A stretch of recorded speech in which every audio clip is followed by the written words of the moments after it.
تو دھوکے سے ان لوگوں کو شہید کیا گیا۔ اور 4 ہجری میں ایک اور اسی طرح کا واقعہ پیش آیا جس میں 10 جو ہے وہ صحابہ شہید ہوئے۔ تو یہ یعنی 10 اور 70 یہ کوئی معمولی بات نہیں تھی، اور یہ وہ لوگ تھے کہ جو آپ سمجھ سکتے ہیں کہ ایک داعی اور مبلغ کتنی محنت کے بعد تیار ہوتا ہے۔ ایک عام مسلمان کی جان کی قدر و قیمت بھی بڑی ہے، لیکن ایک ایسا شخص کہ جس کو داعیانہ مشن کے لیے تیار کیا گیا ہو، تو وہ کتنے قیمتی لوگ تھے۔ اور پھر تعداد بھی دیکھیں کہ 10 اور 70 80 لوگ جو ہیں وہ 2 مہمات کے اندر شہید کر دیے گئے دھوکے کے ساتھ۔ اس کے بعد اللہ کے نبی صلی اللہ علیہ وسلم نے یہ اصول اپنا لیا کہ جو آپ دعوتی مہمات بھیجتے ان کو بھی مسلح کر کے بھیجتے تھے، تاکہ مسلمانوں کو دھوکے سے کوئی شہید یا قتل نہ کر سکے، قیدی نہ بنا سکیں۔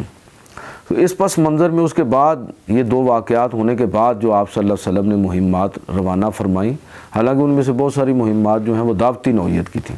لیکن چونکہ مجاہدین پوری طرح مسلح بھی تھے، یعنی جو مبلغین ہیں،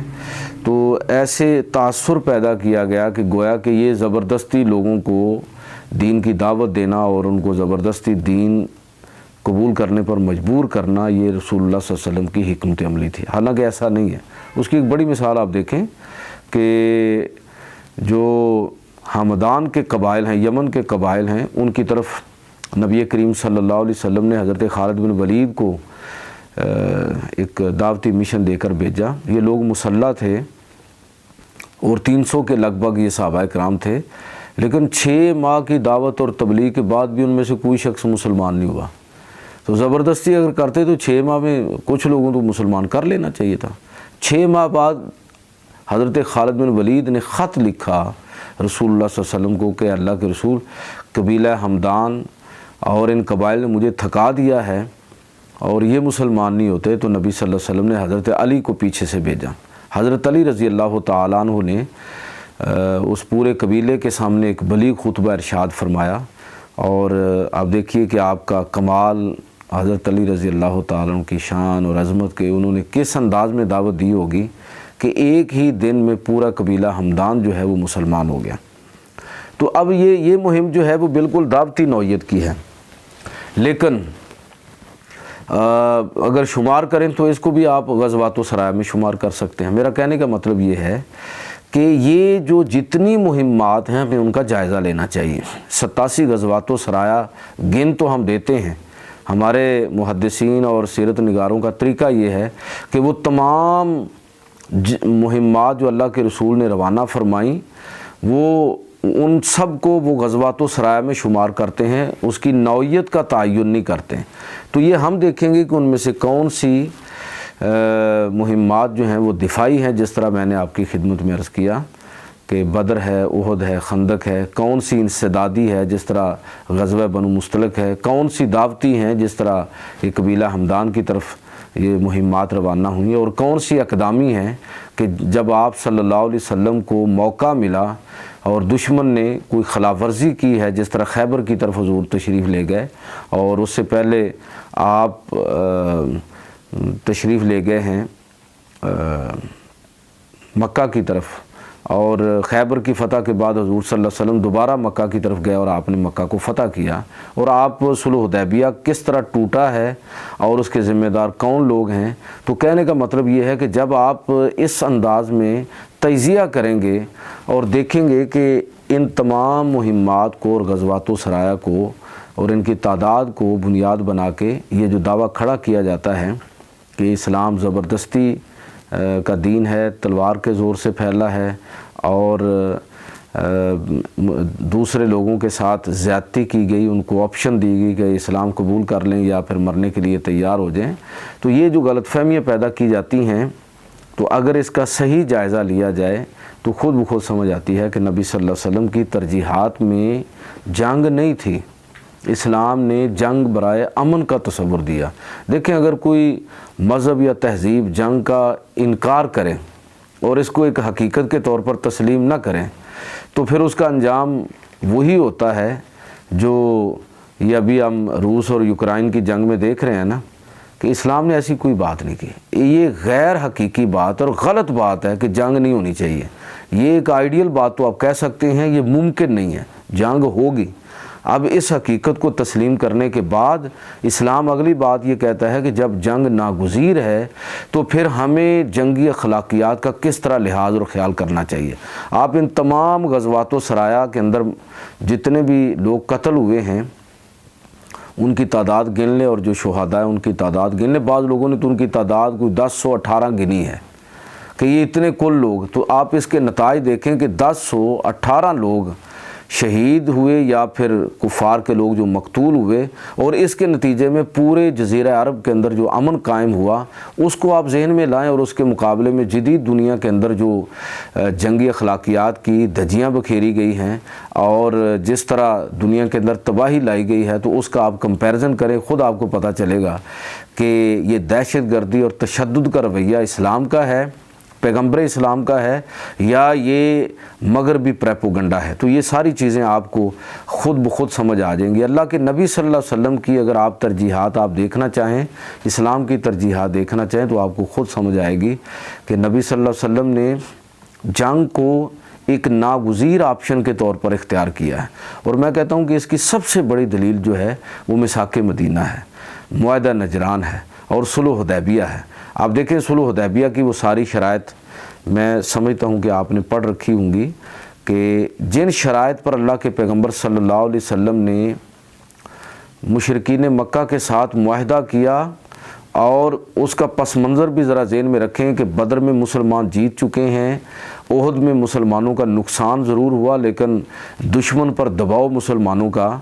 وہ بعد میں بھی اسی غزوہ کے اندر تعاقب کر کے مسلمانوں نے اپنی حیثیت منوائی، اور خندق میں تو پورے عرب کو مسلمانوں نے، متحدہ عرب کو شکست دی ہے۔ ان ساری کامیابیوں کے باوجود نبی صلی اللہ علیہ وسلم نے صلح حدیبیہ کے موقع پر جو شرائط طے کیں، تو ان شرائط کو آپ پڑھ لیں، اس سے یہی تاثر ابھرتا ہے کہ جیسے ایک کمزور فریق ایک طاقتور فریق کے ساتھ صلح کر رہا ہے، اور مسلمانوں کی حیثیت ایک کمزور فریق کی ہے، جبکہ عملاً ایسا نہیں تھا۔ کمزور پوزیشن میں تو مشرکین مکہ تھے، لیکن نبی صلی اللہ علیہ وسلم نے محض امن کو موقع دینے کے لیے آپ نے ایسی شرائط قبول کر لی جس سے مسلمانوں کے دب کر صلح کرنے کا جو ایک تاثر پیدا ہوتا تھا۔ اور آپ دیکھ لیں کہ صحابہ کرام بعض تو ان شرائط کی وجہ سے ایک بڑا ان کو تحفظات ان کو پیدا ہوئے۔ حضرت عمر رضی اللہ تعالیٰ عنہ نے تو ان شرائط کو جب دیکھا تو واضح طور پر فرمایا کہ اللہ کے رسول، کیا آپ حق پر نہیں ہیں؟ کیا آپ اللہ کے سچے نبی نہیں ہیں؟ تو آپ نے فرمایا کہ عمر بالکل ایسے ہی ہے۔ تو کہنے کا مطلب یہ تھا کہ آپ ان شرائط پر ان کے ساتھ صلح کر رہے ہیں۔ تو میرا کہنے کا مطلب یہ ہے کہ یہ جو تاثر دنیا کے اندر پھیلایا جاتا ہے یہ تاثر بالکل غلط ہے۔ اور دوسرا آپ یہ دیکھیں کہ اسلام کی نظر میں مومن ایمان اسلام کی تعریف کیا ہے۔ ایمان جو ہے وہ جو آپ تعریف کرتے ہیں وہ اقرار باللسان ہے، تصدیق بالقلب ہے اور عمل بالجوارح ہے۔ تین چیزوں کے مجموعے کے نام ایمان ہے۔ تو مجھے آپ یہ دیکھیے بتائیے کہ کیا یہ اسلام ایسے لوگوں کو مومن بنانا چاہ رہا ہے کہ جو اندر سے مسلمان نہ ہو؟ تلوار سے آپ لوگوں کی گردن تو جھکا لیں گے لیکن ان کا دل کیسے صاف ہوگا؟ تو اسلام دل کی بات پہلے کرتا ہے، دل صاف نہیں ہوگا تو بندہ منافق ہوگا۔ تو اسلام لوگوں کو منافق نہیں بنانا چاہتا، ان کو پکا مومن بنانا چاہتا ہے، اور یہ اس کے سوا ممکن نہیں ہے کہ آپ تلوار نہیں بلکہ لوگوں کے دماغ اور دل کو مطمئن کریں۔ اور اسلام جیسے ایمان کی اور دین کی بات کرتا ہے اس میں اطمینان قلب جو ہے اقرار باللسان کے ساتھ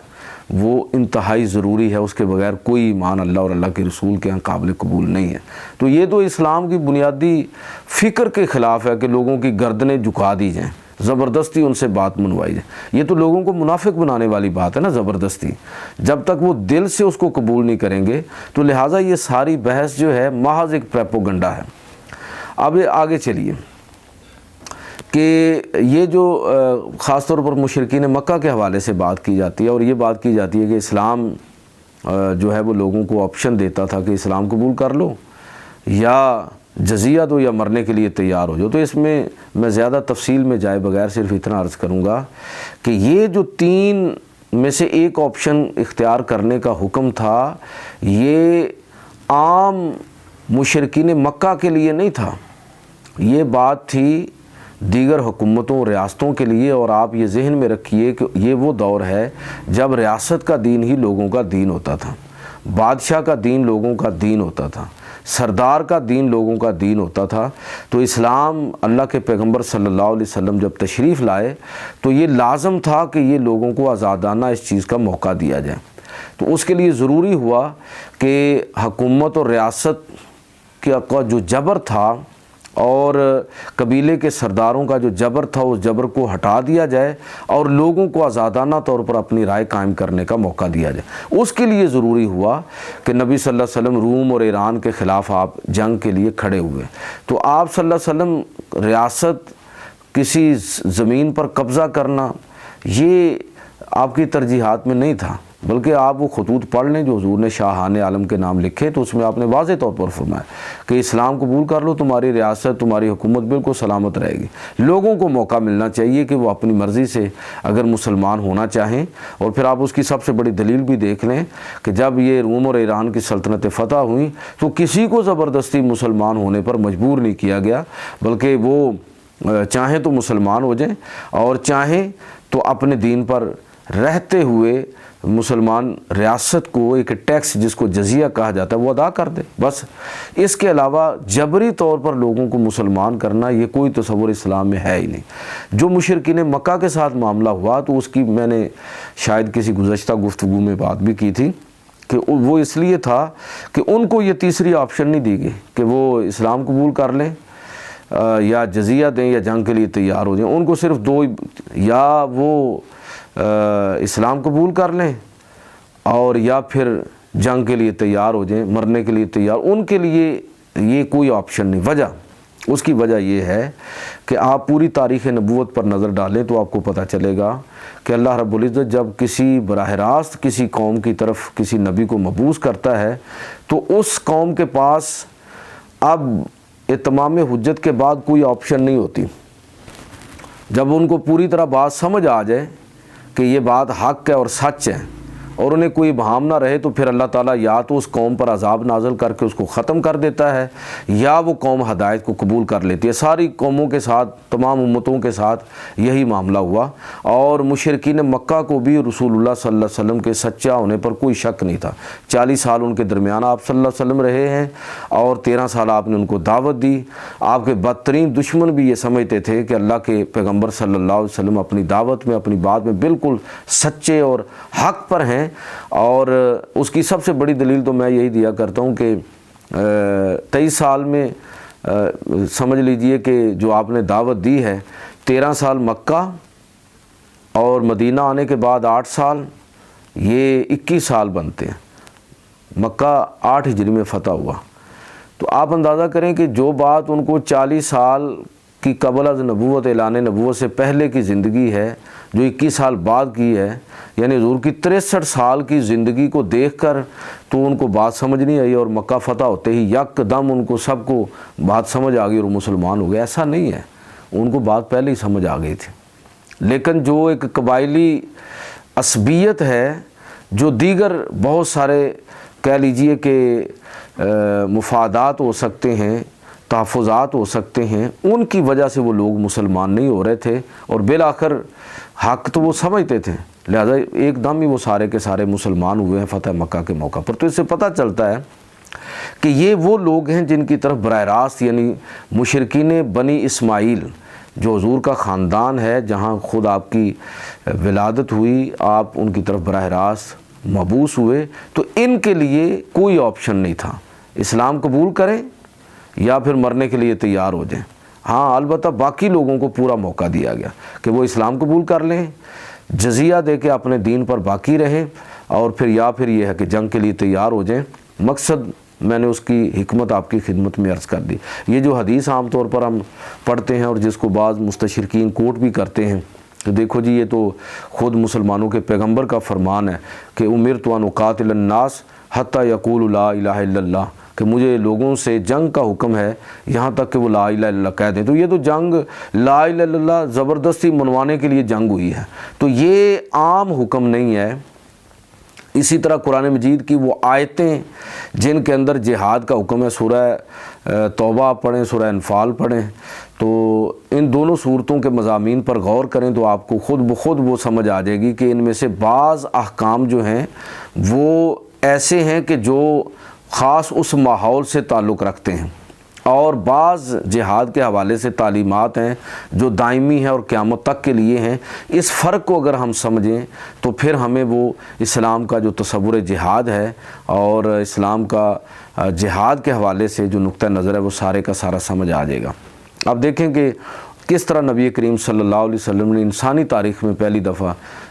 یہ قتل و غارت کے لیے نہیں بلکہ امن قائم کرنے کے لیے جہاد کا تصور دیا. اور یہ اللہ کے پیغمبر ہیں جنہوں نے سب سے پہلے جنگی اخلاقیات کی. یہ انٹرنیشنل ہیومینٹیرین لا بعد میں بنا ہے. یہ حضور نے بتایا لوگوں کو, آپ نے مجاہدین کو یہ تربیت دی کہ بھی جس علاقے میں جانا ہے فصلیں نہیں جاڑنی, درخت پھلدار نہیں کاٹنے,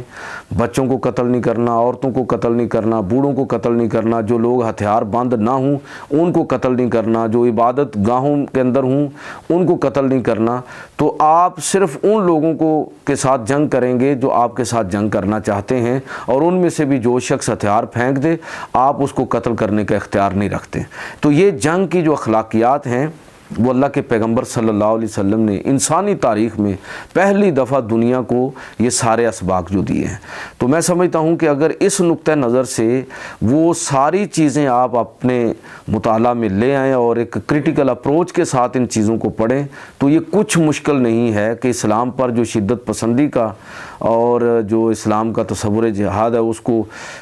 جس انداز میں مغرب جو ہے وہ پیش کر رہا ہے اس کو بڑی آسانی سے آپ سمجھ سکتے ہیں کہ اس کے پیچھے اصل میں کیا ذہنیت کار فرما ہے. اچھا, اسی سے ریلیونٹ ایک اور چیز بھی ہے, میں مختصر اس کا بھی ذکر کرنا چاہوں گا کہ مدینہ کے اندر 3 یہودی قبائل تھے, بنو قینقاع, بنو نذیر اور بنو قریظہ. ان کے ساتھ جو اللہ کے پیغمبر صلی اللہ علیہ وسلم نے معاملہ فرمایا اور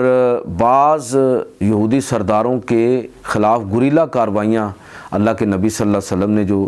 ان کی اجازت مرحمت فرمائی, تو ان کو بنیاد بنا کے بھی بعض لوگ خاص طور پر یہودی یہ سوال اٹھاتے ہیں. نیٹ پر آپ دیکھیں کہ اوپر لکھا ہوگا کہ وما ارسلناک الا رحمۃ للعالمین, کہ یہ ہیں مسلمانوں کے نبی جن کے بارے میں ان کا دعویٰ یہ ہے کہ وہ سب جہانوں کے لیے رحمت ہیں. اور دیکھیے کہ یہودی قبائل کے ساتھ اور سرداروں کے ساتھ جو بہیمانہ سلوک کیا گیا ان کے بقول, تو پھر وہ اس کی پوری تصویر کشی کرتے ہیں. تو میں آپ سے گزارش کروں گا آپ تمام طلباء اور طالبات سے کہ آپ اس موضوع کو بھی تفصیلاً پڑھیں. آپ کو پتہ چلے گا کہ بنو قینقاع جو ہیں یہ بدر میں کامیابی کے بعد کس طرح حسد کے اندر مبتلا ہوئے. حالانکہ یہ وہ قبائل ہیں جن کے ساتھ میثاق مدینہ ہوا ہے, اور میثاق مدینہ کی جو شکیں ہیں, منٹ کمری واٹ کی کتاب ہے محمد ایٹ مدینہ, وہ آپ ذرا پڑھیں تو آپ کو پتہ چلے گا کہ اس کی 52 جو آرٹیکل ہیں اس میں سے 23 کا تعلق مسلمانوں کے باہمی تعلقات کے ساتھ ہے, اور 29 کا تعلق جو ہے وہ بین الاقوام جو تعلقات ہیں جس میں یہودی ہیں اور دیگر قبائل ہیں وہ کیسے قائم رہیں گے, اور اس میں کس طرح دیگر قبائل کو اور دیگر مذہب کے ماننے والوں کو مکمل مذہبی آزادی دی گئی. تو یہ آپ کو میں اسائنمنٹ سمجھ لیں کہ آپ اس کو ضرور پڑھیے, اور اس سے آپ کو کلیئرٹی ہوگی کہ یہودی قبائل مثلا یہ بنو قینقاع ہے, تو بدر کے بعد ان لوگوں نے جو حسد اور بغض کے اندر مبتلا ہوئے اور اللہ کے پیغمبر صلی اللہ علیہ وسلم اور مسلمانوں کے خلاف جو انہوں نے بد زبانی کی اور آپ صلی اللہ علیہ وسلم کو اور مسلمانوں کو نقصان پہنچانے کی کوشش کی, وہ سارے حالات آپ پڑھیں. اس کے بعد اللہ کے نبی صلی اللہ علیہ وسلم نے ان کا محاصرہ کیا اور پھر ان کی خواہش پر ان کو مدینہ سے ہجرت کی اجازت دے دی. حالانکہ ان کی جو زیادتیاں ہیں جو فرد جرم ان پر عائد ہوتی ہے تو وہ تو اس بات کا تقاضا کرتی ہے کہ سارے قتل کر دیے جاتے ہیں, لیکن یہ مکمل پوری شان کے ساتھ مدینہ سے انہوں نے ہجرت کی اور سارا ساز و سامان بھی ساتھ لے کر گئے, تمام اپنے جتنے بھی جو ان کے ایسٹ تھے وہ سارے کے سارے لے کر گئے ہیں. تو ان کے ساتھ ایک اچھا سلوک کیا کہ اللہ کے نبی نے ان کو اجازت دے دی کہ تمہاری شرارتیں تو تقاضا کرتی ہیں کہ تمہیں سزا دی جائے, لیکن تم کہہ رہے ہو کہ ہمیں اجازت دے دی جائے، ہم یہاں سے ہجرت کر جاتے ہیں، تو اللہ کے نبی نے ان کو جانے دیا۔ اسی طرح بنو نذیر کا پورا واقعہ آپ پڑھیں تو یہ بنو نذیر کون تھے؟ احد میں مسلمانوں کو بظاہر بڑا جو نقصان پہنچا، اور پھر اس کے بعد بیر معونہ اور بیر رجی کے جو واقعات ہیں جس کا بھی میں نے ذکر کیا، جس میں 10 مسلمان شہید ہوئے، ایک میں 70 مسلمان شہید ہو گئے، غزوہ احد میں 70 مسلمان شہید ہوئے، تو جو اتنا یہ پے در پہ مسلمانوں کا جو نقصان ہوا، اس کے نتیجے میں یہ بنو نذیر نے یہ سمجھا کہ مسلمان ختم ہو رہے ہیں، تو انہوں نے بھی مسلمانوں پر چڑھائی کر دی اور نبی صلی اللہ علیہ وسلم کے خلاف 2 موقع پر قتل کی سازش کی۔ تو اللہ کے نبی صلی اللہ علیہ وسلم کو اللہ تعالیٰ نے آگاہ فرمایا، تو آپ ان کی سازش سے محفوظ واپس تشریف لے آئے، لیکن پھر آپ صلی اللہ علیہ وسلم نے ان کی یہ جو زیادتی تھی اور جو معاہدہ میثاق مدینہ کی صورت میں تھا، اس کی خلاف ورزی کے نتیجے میں پھر آپ نے ان کا محاصرہ کیا، اور بالآخر یہ چونکہ جنگ پر آمادہ تھے اور یہ جنگ کرنا چاہتے تھے کلا بند ہو کر، لیکن بعد میں ان کو جب احساس ہوا کہ شاید ہمارے لیے یہ ممکن نہیں ہے، تو خود حضور سے درخواست کی کہ جی ہمیں بھی یہاں سے ہجرت کرنے دی جائے۔ تو آپ نے فرمایا کہ چونکہ یہ جنگ تم نے شروع کی ہے اور یہ معاہدہ تم نے توڑا ہے، تو اب تمہیں اجازت ہے، ہجرت تو تم کر سکتے ہو، لیکن صرف اتنا سامان اپنے ساتھ لے کر جا سکتے ہو جتنا اونٹ پر لاد لو۔ تو یہ لوگ بھی کافی سامان یہاں سے لے کر محفوظ شکل میں نکل گئے۔ تیسرا قبیلہ جو بنو قریظہ ہے، یہ آپ ان کا پڑھیں، یہ اتنا خوفناک ان لوگوں نے پلاننگ کی کہ غزوہ خندق، غزوہ احزاب جاری ہے، اور یہ لوگ جو ہیں وہ مسلمانوں کے ساتھ بدعہدی کر رہے ہیں، اور خطرہ ہے کہ یہ مسلمانوں کی پشت پر حملہ کریں گے، حالانکہ مسلمانوں کے ساتھ ان کا معاہدہ ہے۔ اور یہ مشرکین عرب کے ساتھ اور یہودی قبائل جو یہاں سے ہجرت کر چکے تھے، ان کی شے پر یہ مسلمانوں کے دشمن کے ساتھ ملے ہوئے ہیں، اور مسلمان ان کی طرف سے حملے کا خطرہ محسوس کر رہے ہیں۔ مسلمانوں کی تعداد پہلے ہی کم تھی، مقابلے میں 10,000 لشکر ہے مسلمان کو، لگ بھگ 2700 کے قریب مسلمان مجاہدین، اور ان میں سے بھی بعض کو نکال کر پھر اس قلعے کی پر لگانا پڑا جہاں مسلمان خواتین جو تھیں وہ پناہ گزین تھیں۔ یہ بڑی خوفناک صورتحال تھی۔ تو بنو قریظہ نے ایسی بدعہدی کی کہ جس کی سزا ان کو ملنی چاہیے تھی، کیونکہ اگر ان لوگوں کو اپنی سازش کو واقعتاً کامیاب بنانے کا موقع ملتا تو مسلمانوں کا نام و نشان مٹ جاتا۔ اب جب اللہ تعالیٰ کی طرف سے مدد آئی اور مشرکین عرب کا وہ 10,000 کا لشکر بھاگنے پر مجبور ہو گیا، تو رسول اللہ صلی اللہ علیہ وسلم آپ ہتھیار اتار رہے تھے کہ اللہ کی طرف سے جبریل امین آئے کہ ہتھیار مت اتاریے، پہلے بنو قریظہ کا فیصلہ کر لیجیے۔ آپ نے بنو قریظہ کا ان کی بدعہدی کے نتیجے میں آپ نے محاصرہ کیا، اور پھر ان بدبختوں کی آپ دیکھیں کہ کیسے کم بختی آئی کہ پہلے دونوں قبائل یہاں سے ہجرت کر گئے محفوظ، لیکن ان لوگوں کو اپنے کرتوت جو تھے ان کی وجہ سے خطرہ ہوا کہ شاید یہ ہمیں معاف نہیں کریں گے، تو انہوں نے اپنے پرانے حلیف حضرت سعد بن معاذ جو ہجرت مدینہ سے پہلے ان کے حلیف تھے اور بعد میں ظاہر ہے کہ وہ مسلمان ہوئے، اور ان کو انہوں نے کہا جی یہ ہمارا فیصلہ کریں۔ نبی صلی اللہ علیہ وسلم کو حکم بنانے کی بجائے سعد بن معاذ کو حکم بنا لیا۔ نبی صلی اللہ علیہ وسلم تو بہت ممکن تھا کہ ان کو معاف کر دیتے، تو سعد بن معاذ نے ان سے کہا، چونکہ وہ ان کی کتاب اور ان کے علم سے بھی واقف تھے، ان کی مذہبی تعلیمات، انہوں نے کہا کہ میں وہی فیصلہ کروں گا جو تمہارے اپنے مذہب کے مطابق ہے، جو تم میں سے جو بھی لوگ جنگ کرنے کے قابل ہیں وہ سارے قتل کیے جائیں گے، تمہاری عورتیں اور تمہارے بچے جو ہیں وہ غلام بنائے جائیں گے، اور تمہارے اموال جو ہیں وہ مسلمانوں کے اندر تقسیم کیے جائیں گے۔ تو یہ سخت ترین فیصلہ جو ہے، واقعی یہ سخت فیصلہ ہے، بظاہر بڑا سخت فیصلہ نظر آتا ہے، لیکن آپ ان جرائم کا ذرا تصور کریں جس کا ارتکاب اس قبیلے نے کیا، اور اگر یہ اپنی سازش میں کامیاب ہوتا تو مدینہ کی ریاست ختم ہو جاتی اور مسلمانوں کا نام و نشان مٹ جاتا۔ اگر وہ ساری فرد جرم آپ سامنے رکھیں تو پھر جو ان کے بارے میں فیصلہ کیا، اور فیصلہ بھی اللہ کے رسول نے نہیں کیا، خود ان کی خواہش پر حضرت سعد بن معاذ رضی اللہ تعالیٰ نے یہ فیصلہ کیا، تو جو ان کے ساتھ ہوا یہ واقعتاً کسی کو مستحق تھے۔ اور سب سے بڑی جو قتل و غارت ہوئی یعنی رسول اللہ صلی اللہ علیہ وسلم کی حیات طیبہ میں وہ یہی تھی کہ تقریباً 750 یہودی جو تھے وہ خندق کے اندر ڈال کے قتل کر دیے گئے، اس لیے کہ ان کا جرم اتنا بڑا تھا کہ جس کی سزا جو ہے یقیناً قانوناً اصولاً اور مذہب کے نقطہ نظر سے یہی تھی جو اس دور میں ان لوگوں کو دی گئی۔ اچھا، اور اسی طرح بعض یہودی سرداروں کے بارے میں بات کی جاتی ہے، مثلا یہ کعب بن اشرف، اسیر بن رزام، ابو رافع، اسماء بنت مروان اور ابو افق وغیرہ، یہ یہودی سردار ہیں، اور ایک خاتون بھی ہے جس کو رسول اللہ صلی اللہ علیہ وسلم نے خفیہ کارروائیوں کے ذریعے قتل کروایا۔ میں آپ کو سجیسٹ کروں گا کہ اس کی تفصیلات کا شاید موقع نہ ہو، تو میں آپ سے گزارش کروں گا کہ ایک تو سیرت کی کتابوں سے آپ پڑھ لیں، دوسرا میری کتاب جو متون حدیث پر جدید ذہن کے اشکالات ہیں، اس کا ایک پورا چیپٹر اسی موضوع پر ہے، تو اس لیے میں اس کی ڈیٹیل میں نہیں جاؤں گا، بلکہ آپ سے درخواست کروں گا کہ آپ وہ متعلقہ مقامات پڑھ لیں۔ آپ کو خود پتہ چلے گا کہ یہ یہودی سردار جو تھے، یہودی قبائل کی طرح یہ بھی میثاق مدینہ کے پابند تھے، اسلامی ریاست کے شہری تھے، اس کا حصہ تھے۔ اب اس قانون کو توڑنے کے نتیجے میں آپ آج کی مہذب دنیا میں دیکھیں کہ اگر کوئی فرد ریاست کے خلاف بغاوت کرے تو اس کی سزا کیا ہے۔ اللہ کے نبی نے تو یہ مہربانی فرمائی کہ آپ نے افراد کے خلاف جو ہے وہ کارروائی کا حکم دیا، پوری قوم کے خلاف کارروائی کا حکم نہیں دیا،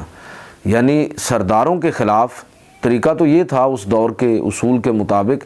کہ اگر کوئی قبیلے کا سردار جو ہے وہ ایسی حرکت کرے تو پورے قبیلے کو اس کی سزا دی جائے، لیکن نبی صلی اللہ علیہ وسلم نے ایسا کرنے کی بجائے یہ کعب بن اشرف جو تھا، یہ بدر کی شکست کے بعد جس طرح اس نے نوحہ پڑھا ہے، اہل مکہ کو ابھارا ہے، وہ سارا آپ پڑھ کے دیکھ لیں۔ یہ اسماء بنت مروان جو خاتون تھی، اس نے جو کچھ مسلمانوں کے بارے میں شاعری کے ذریعے جو مسلمانوں کے بارے میں ایک ماحول کریٹ کیا اور اللہ کے رسول صلی اللہ علیہ وسلم کی گستاخی کی، اس کے بارے میں آپ سیرت کی کتابوں سے پڑھیں۔ اور ابو رافع جو تھا، سلام ابن ابی الحقیق، جو خیبر میں جا کے آباد ہو گیا تھا، تو آپ اس کے بارے میں پڑھیں تو یہودیوں نے اور ابو رافع نے خاص طور پر یہ باقاعدہ غزوہ خندق کو جو جتنے بھی اس کے اخراجات تھے اس کو پورا کرنے کی ذمہ داری جن لوگوں نے لی وہ یہودیوں نے لی تھی، اور اس میں یہ ابو رافع جو ہے وہ بہت بڑا یہ تاجر تھا، امیر کبیر آدمی تھا، اور اس نے بڑی انویسٹمنٹ کی۔ تو آپ مجھے یہ بتائیے کہ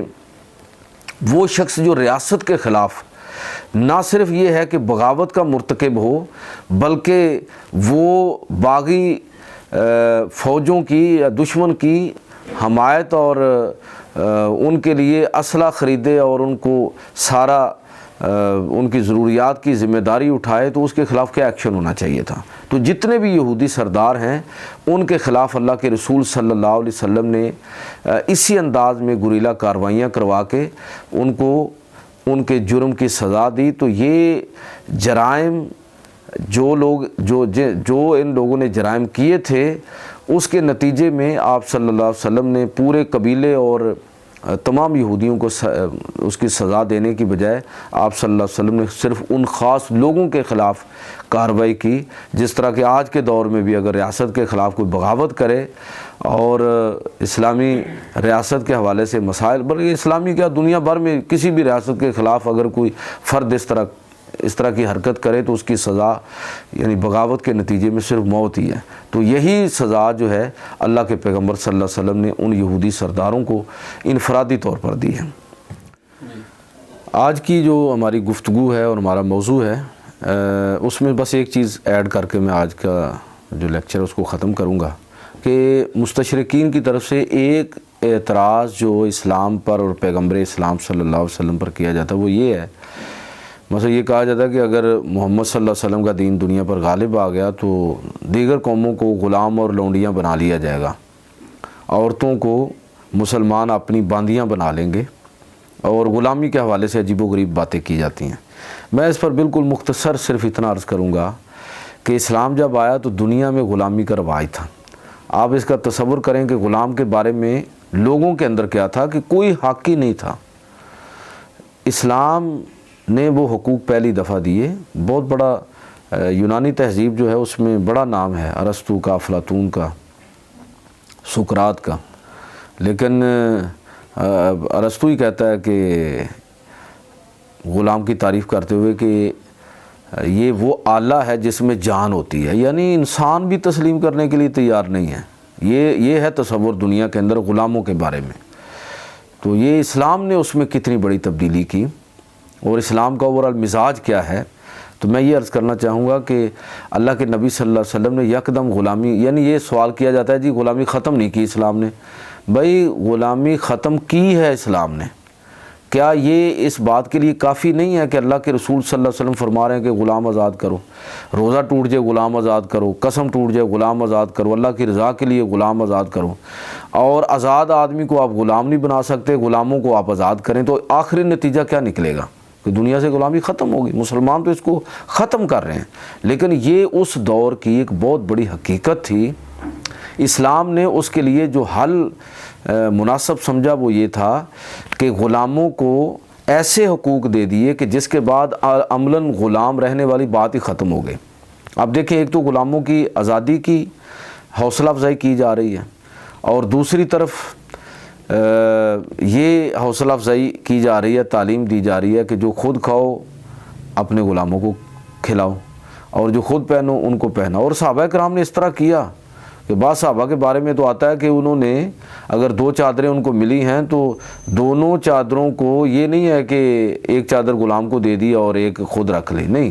بلکہ یہ ہے کہ دونوں چادروں کو 2 حصوں کے اندر تقسیم کیا،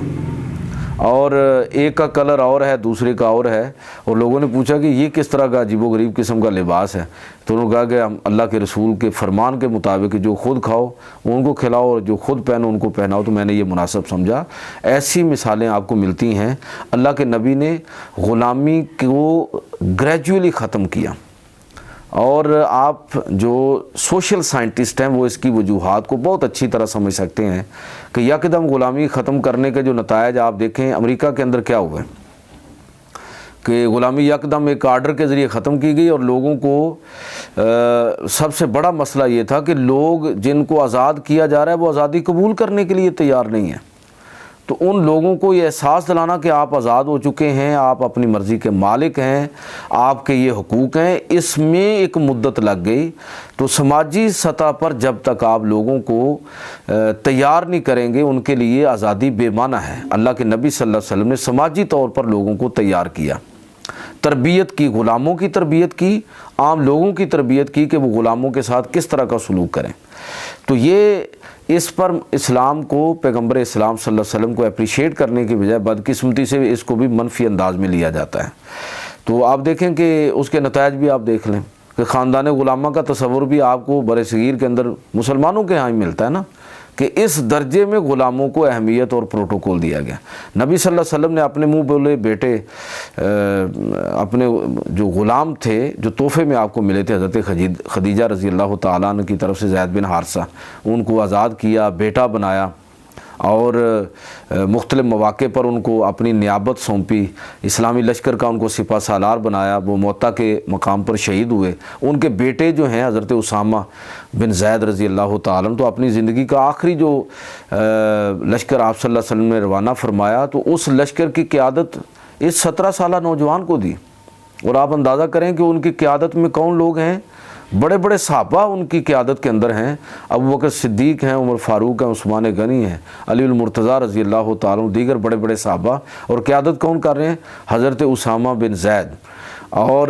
یہ کس چیز کی طرف اشارہ ہے؟ یہ اس چیز کی طرف اشارہ ہے کہ اسلام میں غلاموں کو کس حد تک اللہ کے نبی صلی اللہ علیہ وسلم نے اٹھا دیا ہے کہ آپ دیکھیں کہ حضور فرما رہے ہیں کہ میں بلال کے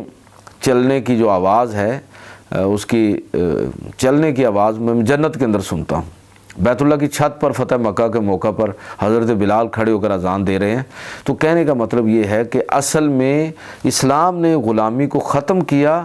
آئندہ آپ غلام نہیں بنا سکتے، پچھلے غلاموں کو آپ آزاد کریں گے۔ اس حوالے سے اسلام کی تعلیمات بڑی واضح ہیں۔ تو اسلام نے ایک ایسا طریقہ اختیار کیا جو بالکل انسانی نفسیات کے مطابق تھا۔ تو اس پر اسلام یقیناً ایک قابل تعریف رول ہے اسلام کا انسانیت کے اس تاریک باب میں، لیکن بدقسمتی سے اس کو بھی نیگیٹو انداز میں لیا جاتا ہے۔ میں آپ سے درخواست کروں گا کہ سید امیر علی کی ایک کتاب ہے دا اسپرٹ آف اسلام، روح اسلام کے نام سے اس کا اردو میں ترجمہ ہوا ہے۔ یہ کتاب یقیناً PDF میں نیٹ میں موجود ہے، عربی اردو کے اندر بھی اور انگریزی کے اندر بھی۔ اس میں اور بھی بہت سارے پہلو ہیں، لیکن ایک پورا چیپٹر جو ہے نا وہ غلامی کا جو تصور ہے اسلام کا، اس پر میں آپ سے گزارش کروں گا کہ آپ اس کو پڑھ لیں، انشاءاللہ آپ کے بہت سارے اشکالات جو ہیں وہ رفع ہوں گے۔ تو یہ بھی ان اعتراضات میں سے ایک ہے جو اسلام پر اور پیغمبر اسلام پر کیے جاتے ہیں۔